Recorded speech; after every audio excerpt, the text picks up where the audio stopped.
ঈমান এনেছো আকাশের প্রভুর প্রতি, তোমরা যারা ঈমান এনেছো জান্নাত জাহান্নামের মালিকের প্রতি, তোমরা যারা ঈমান এনেছো বিচার দিবসের একচ্ছত্র মালিকানার প্রতি, তোমরা যারা ঈমান এনেছো মানুষের জীবন মৃত্যুর স্রষ্টার প্রতি, তোমাদেরকে বলছি, তোমার বলছে ফাউলাইকা হুমুল খাসিরুন, তোমরা যারা সন্তান সন্ততির মোহে পড়ে, ধন সম্পদের মোহে পড়ে রবকে ভুলো, আল্লাহ বলছে ফাউলাইকা হুমুল খাসিরুন, তোমরা সবাই হবা ক্ষতিগ্রস্ত। জি, তাহলে জামশেদ ভাই, পুরো পৃথিবীর মানুষ যদি আল্লাহ বিরোধী হয়ে যায় সবাই ক্ষতিগ্রস্ত হবে। এই পুরো পৃথিবী তো দূরের কথা, পৃথিবী আর পৃথিবীতে যা আছে তা আল্লাহর কাছে মাছির দানার সমান না। কি মূল্য আছে আল্লাহর কাছে? আরে পৃথিবী তো দূরের কথা, সাত আসমানকে আল্লাহ কিয়ামতে ডান হাতের মধ্যে ভাঁজ করে রাখবে, এই হচ্ছে আল্লাহ। তুমি বুঝুনি মনে হয়, তুমি মনে করো তোমরা মনে হয় 50 জন মিলে দাঁড়াবে আর আল্লাহকে বলবে ইয়া আল্লাহ, ইয়া আল্লাহ, আমরা 50 জন দাঁড়িয়েছি, তুমি কি 50 জনকে ই করবে না? শোনো বেতুয়ার মানুষ, তুমি নানা অপরাধে অপরাধী, আমিও। তোমার গ্রাম আমার গ্রাম, তোমার অঞ্চল আমার অঞ্চল, তোমার ভাই আমার ভাই, তোমার বাবা আমার বাবা, তোমার মা আমার মা, কেউ মুক্ত নয়, আমরা কেউ মুক্ত নই অপরাধ থেকে। তবে শোনো, একটা অপরাধ থেকে তোমাকে সতর্ক করে যাই, বেতুয়ার মানুষ, হাজার অপরাধ রবের কাছে অপরাধ, একটা অপরাধকে রব ভিন্ন ভাবে দেখে। লক্ষ কোটি মিলিয়ন বিলিয়ন অপরাধকে রব অপরাধ বলেছে, ক্ষমা যোগ্য বলেছে, বলেছে রবের ইচ্ছা, রবের মর্জি।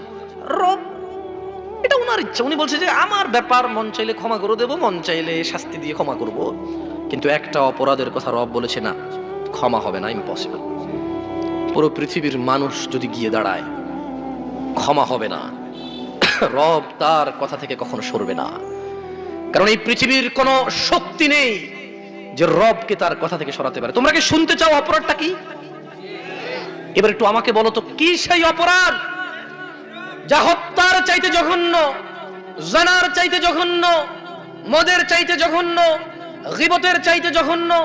এই পৃথিবীতে আদম আলাইহিস সালাম থেকে কিয়ামত অবধি যত মানুষ যত অপরাধ করবে, সব অপরাধ থেকে এটা জঘন্য। কি অপরাধ বলো?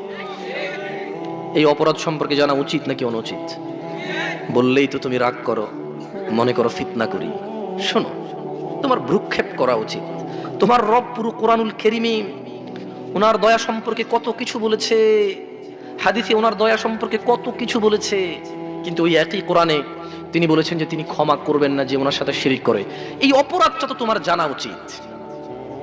তোমার মজা লাগবে না আমার ওয়াজ, শোনো আমি তোমাকে বলি, গুরুত্ব দিয়ে শোনো, কাজে আসতে পারে হয়তো। দেখো না আমার উপদেশ তোমার কাজে আসে কিনা, দেখো।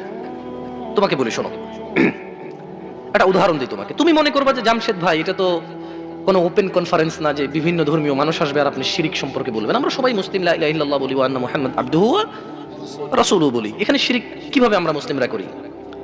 তবে শোনো, আমিও এমনটা মনে করতাম। হঠাৎ করে সূরা ইউসুফের 106 নম্বর আয়াত পড়ার পরে আমার ধারণা বদলে গেল। বলো, তুমি যা বলবে, তোমার ধারণা, তোমার বলা এটা সঠিক নাকি রব যা বলবে তা সঠিক? তুমি বলবে শেষ নবীর উম্মত যা করবে করবে, যা বলবে বলবে, কিচ্ছু হবে না শেষ নবীর উম্মত। নবী নিজে তো এই কথা বলে না, সাল্লাল্লাহু আলাইহি ওয়াসাল্লাম। তবে শোনো বেতুয়ার মানুষ, মুহাম্মদ সাল্লাল্লাহু আলাইহি ওয়াসাল্লাম, জানো উনি কে? মুহাম্মদ সাল্লাল্লাহু আলাইহি ওয়াসাল্লামকে তোমার সাথে একটু পরিচয় করিয়ে দিই না, আমার মতো করে না, রবের মতো করে। কার মতো করে? তুমি বলবে জিন্দা, কেউ বলবে মুর্দা, কেউ বলবে উপস্থিত, কেউ বলবে অনুপস্থিত, কেউ বলবে নূর, কেউ বলবে মাটি, কেউ চেয়ার খালি রাখবে, কেউ পরিপূর্ণ রাখবে। না, তোমার মতো আর আমার মতো করে নয়। মুস্তাফা সাল্লাল্লাহু আলাইহি ওয়াসাল্লামকে রবের মতো করে তোমাকে একটু বুঝাই। দেখো তো পুরো পৃথিবীতে আর মানুষ 10 লক্ষ মানুষ মিলে র্যালি করবে, 10,000 কোটি টাকার স্টেজ করে ঈদে মিলাদুন নবী পালন করবে। দেখো তো রব যেভাবে সম্মান করে তাকে পার করতে পারবে কিনা। দেখো রব কিভাবে সম্মান করেছে রাসূলকে সাল্লাল্লাহু। দেখো মুস্তাফা সাল্লাল্লাহু আলাইহি ওয়াসাল্লাম সম্পর্কে রব বলছে, মুহাম্মদ সাল্লাল্লাহু আলাইহি ওয়াসাল্লাম একটা কাজ করেন। আচ্ছা, এই কথাগুলো আমি বলি, এভাবে কোরআনে বলে না, ঠিক আছে? এটা কথা বলার ডায়লগ, ওকে? আমি সেটাই কোরআনের কথা যেটা আমি কোরআন পড়ে ট্রান্সলেশন করি, ওকে? এটা একটা কথা বলার ধরন। আচ্ছা, মুহাম্মদ সাল্লাল্লাহু আলাইহি ওয়াসাল্লামকে আল্লাহ সুবহানাহু ওয়া তাআলা বলছে, কে বলছে? কার রব? আল্লাহ। কার রব? সবার, যিনি প্রতিপালন করে সবকিছুকে, যিনি পালে। লা ইলাহা ইল্লাল্লাহ। শুনুন, বলছে যে কুল, মুহাম্মদ সাল্লাল্লাহু আলাইহি ওয়াসাল্লাম বলুন, আপনার সামনে যে মানুষগুলো আছে, আপনার যে উম্মতরা, এদেরকে বলুন, ইন কুনতুম তুহিব্বুনাল্লাহ, হে মানুষ শুনো, মহিলা এবং পুরুষ শুনো, তুমি কি তোমার রবকে ভালোবাসো? আমরা কি ভালোবাসি? কচ্ছত্র মালিকানা কার? যেদিন কোনো মানুষ কোনো মানুষের কোনো কাজে আসবে না, সেদিন কার ক্ষমতা থাকবে? মালিকানা কার থাকবে? তিনি বলছেন। তাহলে তিনি যা বলবে তা করতে সক্ষম। তিনি যা বলবে তা করতে কি?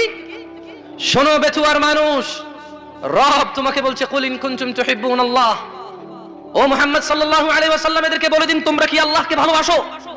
তোমরা কি আল্লাহকে ভালোবাসতে চাও? ফাত্তাবিউনি, তাহলে আমি মুহাম্মদ সাল্লাল্লাহু আলাইহি ওয়াসাল্লামের অনুসরণ করো।